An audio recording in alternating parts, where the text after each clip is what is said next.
Alright guys, StripeHype.com posted an article today and we're going to be talking about it. 3 Bengal training camp talking points to fans to focus on. And of course, number 3 is this young secondary going to hit the ground running. And so far in training camp, we have seen DJ Turner, the second round pick for the Cincinnati Bengals, has been an absolute animal. Especially with Cheeto not in there, he's gotten a lot more first team reps, him and Sidney Jones, and both of them have been playing pretty dang good. But DJ Turner has exceeded every expectation we could imagine, which is the best thing we could ever imagine because, listen, at the end of the day, Cheeto is coming back from an injury, right? But he's going to be healthy by the season starts. We already have Cam Taylor-Britt, who's a top 5 corner. Then we're going to have, Mike Hilton, and then DJ Turner. And if DJ Turner can be good enough that we can rotate him a lot more often in this cornerback group, that's going to change the game. Because now no one is tired. No one is having to take too many reps. No one is having to play too many plays. And if someone does have, let's say, for example, someone's limping on a play, we don't have to worry. We can do precautionary measures, take him out for a play, and put in DJ Turner, and he doesn't become a liability. Now, of course, the big thing, though, is Nick Scott and Dax Hill.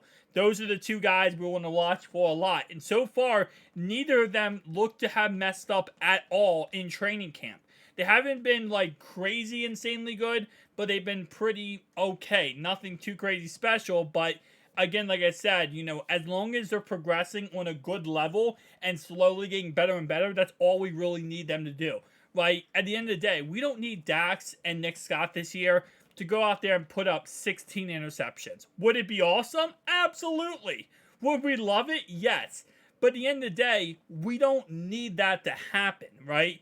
We just need them to be above average, get their job done, don't be a liability in this defense, let our pass rushers get after the quarterbacks, and our secondary lock up the defense. That's what we need. And as long as they're like that, we are perfectly okay. Dax is going to continue to progress. He's only in his second year. He's going to continue to get better and better and better and better. And obviously, Nick Scott is a nice fill-in play to kind of help us there.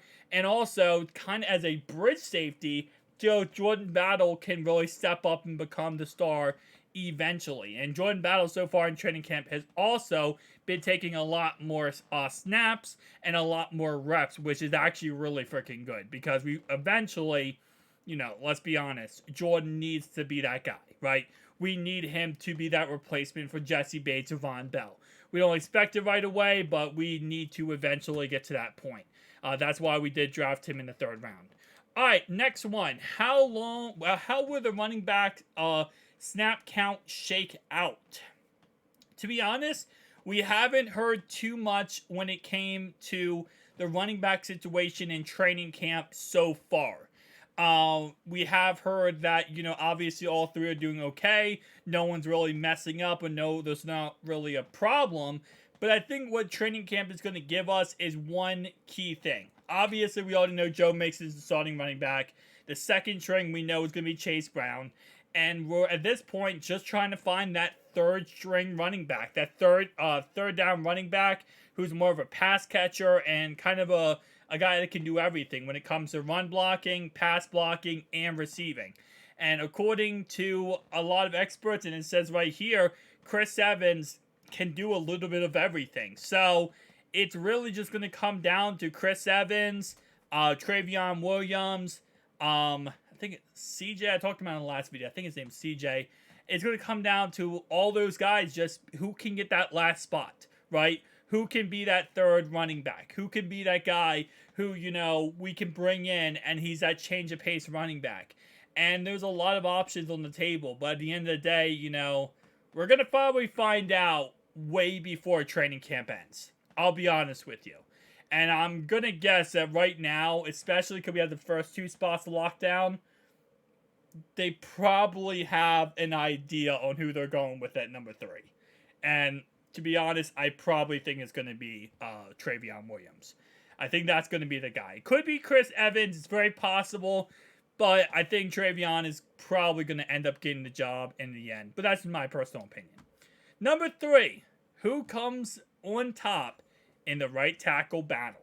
Now, so far, we have seen that it is a mixed match of Jackson Carman and, of course, Jonah Williams back and forth getting first team reps with this Bengals unit. Now, obviously, it has changed a little bit because Joe Burrow went down with injury. So now they're blocking for, backups. At the same time, we haven't seen them in pads and equipment yet. So that's another thing to take into consideration. But yeah, it's really going to come down to one of those two guys. And we know if Collins is healthy by week 1 and does come back, he's going to be the guy. He's going to be the guy moving forward. But at the same time, though, we're going to have to really, see them progress. And at this moment in time, there is no clear cut on who's going to be the guy. Now, of course, we're only in, a week into training camp, so obviously we're not at a point now yet where we're 2-3 weeks or the preseason or stuff like that, but we're a little bit in, and it's seeming like there's no clear cut on who's going to get the job, which could continue till the season. We might not have a starting right tackle solidified technically until the season, until preseason is over. And then they're going to be like, okay, listen, this is going to be the guy starting off the season. And it might not be the guy we think it's going to be. My guess is it's going to be Jonah Williams. That would be my guess and my assumption. But again, with how Jackson Carman is looking so far, according to reports, he's looking good. And so it's very possible we see either him or we see Jonah in the end. And then Collins comes back and just throws the whole thing into a loop. Because if Collins comes back, it's kind of his job again. Hopefully it's his job again, but you never know. I mean, at the end of the day, if either of these guys are looking that good in training camp, it's very possible they could get the job over Collins. But it probably ends up being Collins' job. So those are 3 things to kind of look for and watch. We're going to be talking about those 3 and kind of reiterating all 3 of those points in all my training camp videos. As you guys know, every single day we talk about training camp, what's going on, what can we expect, who's looking good, who's looking bad, who's messing up, who's not messing up, and all that kind of good stuff. And now that we do have some, younger quarterbacks, obviously Trevor Siemian older, but we do have Jake Browning in there. We have some XFL quarterbacks now in there. It's going to get a little bit, change of pace and shaken up, but it should be fun. Nonetheless, guys, make sure you go ahead and check out my live stream this upcoming Thursday. We will be live streaming the Cleveland Clowns versus the New York Jets Hall of Fame game. We'll be talking about it, breaking down every single play, and as always, have the, live score up. So it's going to be a fun time. Obviously, no starters are going to be playing in that game, so it's just going to be backups, but it's our first time watching football again, so I'm excited for that. Guys, thanks so much for watching. I'll see you guys next one. Peace out.